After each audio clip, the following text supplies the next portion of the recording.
Assalamualaikum warahmatullahi wabarakatuh. Gimana kabarnya teman-teman semua? Ya, semoga semuanya dalam keadaan sehat, penuh syukur, berlimpah rezeki yang berkah dan selalu bahagia. Amin. Amin. Nah, kemarin kita sudah mendengarkan pemaparan dari Bunda Diska tentang awal mula gagal ginjal hingga vonis cuci darah. Untuk kali ini kita akan dengarkan kelanjutannya tentang apa sih yang menyebabkan gagal ginjal secara umum. Ya, bismillahirrahmanirrahim. Oke teman-teman, untuk kali ini saya akan sharing tentang penyebab gagal ginjal. Kalau kemarin sharing tentang awal mulanya ya, divonis gagal ginjal sampai cuci darah. Nah, kali ini kita akan sharing tentang penyebab gagal ginjal. Jika sebelumnya saya merasa semuanya serba tiba-tiba gitu ya, tiba-tiba sesak nafas, kemudian tiba-tiba harus masuk rumah sakit, divonis gagal ginjal, sampai harus cuci darah. Itu semua membuat saya merasa, ya Allah gitu ya, kenapa semua ini terjadi? Mengapa tiba-tiba saya sakit gagal ginjal gitu ya? Padahal yang saya rasakan sebelumnya tidak ada gejala ataupun riwayat penyakit gitu ya yang memang ke ginjal gitu. Nah, kalau menurut dokter gitu ya, ini dokter yang menangani saya dulu. Jadi memang gagal ginjal itu terjadi kurang lebih gitu ya, ada 5 hal yang menyebabkan gagal ginjal. Yang pertama itu karena penyakit hipertensi atau diabetes.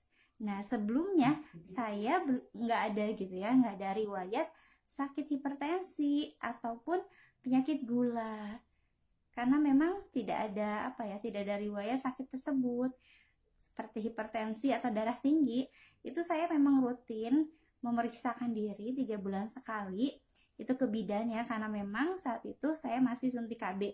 Jadi setiap ke bidan 3 bulan sekali itu dicek tensinya, ternyata memang alhamdulillah normal gitu ya, tidak ada darah tinggi seperti itu. Jadi memang tensinya tuh normal. Kemudian diabetes, alhamdulillah gitu ya, memang saat di rumah sakit juga dicek diabetesnya normal gitu ya, gulanya nggak ada penyakit gula seperti itu. Jadi yang pertama, tidak ada riwayat sakit seperti itu yang menyebabkan gagal ginjal kronis.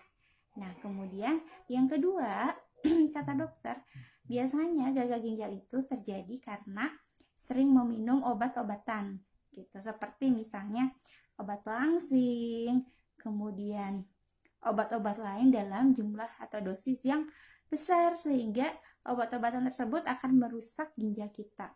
Dan saat itu memang saya tidak mengkonsumsi obat-obatan gitu ya, apalagi obat pelangsing.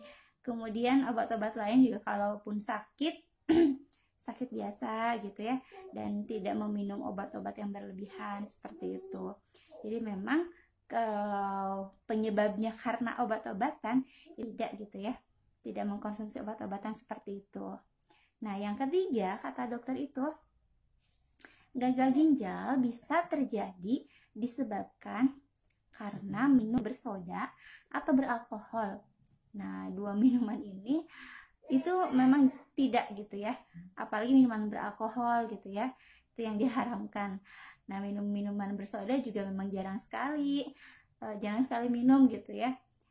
Jadi untuk penyebab ini, karena minum minuman bersoda atau beralkohol, itu tidak saya konsumsi, sehingga bukan menjadi salah satu penyebab saya gagal ginjal.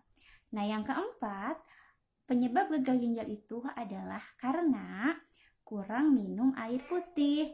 Nah, untuk air putih ini di rumah memang saya selalu menyediakan air putih. Jadi kalau habis makan atau haus itu selalu minum air putih. Tapi memang walau alam ya, tidak ditakhar gitu, karena memang kan sebagusnya 8 gelas per hari itu sebaiknya banyak minum gitu. Bahkan katanya lebih baik bolak-balik ke kamar mandi gitu ya, karena memang banyak minum, daripada bolak-balik ke rumah sakit untuk cuci darah.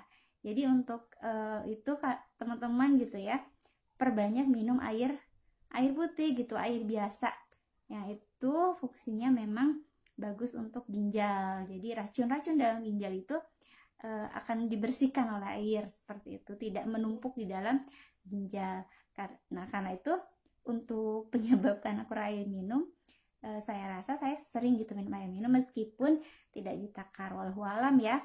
Saya memang sering suka kerja malam atau misalnya ada Zoominar, kemudian mengedit naskah dan sebagainya, mungkin saya lupa untuk tidak minum dan sebagainya.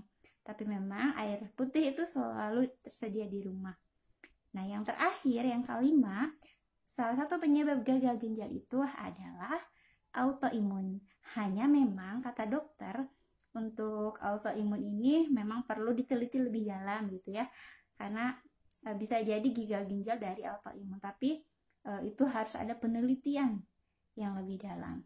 Nah, dari kelima gitu ya, penyebab gagal ginjal, mungkin masih banyak ya.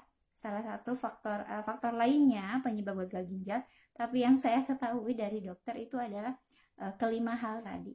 Kalau teman-teman tahu gitu ya, apa penyebab gagal ginjal, boleh sharing di komen ya, agar teman-teman lain pun teredukasi seperti itu. Nah, dari kelima yang tadi, penyebab gagal ginjal, memang saya rasa tidak ada gejala ataupun riwayat gitu ya menyebabkan saya gagal ginjal. Semuanya serba tiba-tiba.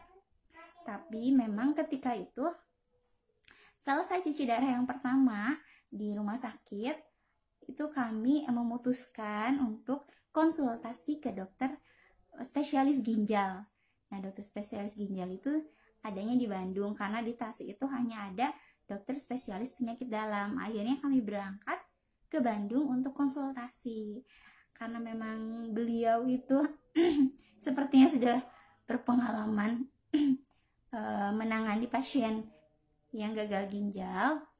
Beliau mengatakan saat memeriksa saya, beliau mengatakan bahwa ini sakit gagal ginjal disebabkan karena hipertensi. Meskipun awalnya saya sempat menolak gitu ya, karena memang saya merasa tensi saya normal kok setiap dicek gitu ya, tapi memang oke gitu ya, dokter jauh lebih berpengalaman gitu ya. Ternyata memang sekarang nih setelah terkena penyakit gagal ginjal dan rutin cuci darah, ternyata memang tensi saya tuh makin lama makin naik, bahkan sudah mencapai angka 200 gitu ya. Tapi walau alam apapun penyebabnya gitu ya, dulu saya sempat tidak menerima gitu ya kenapa saya harus sakit gagal ginjal.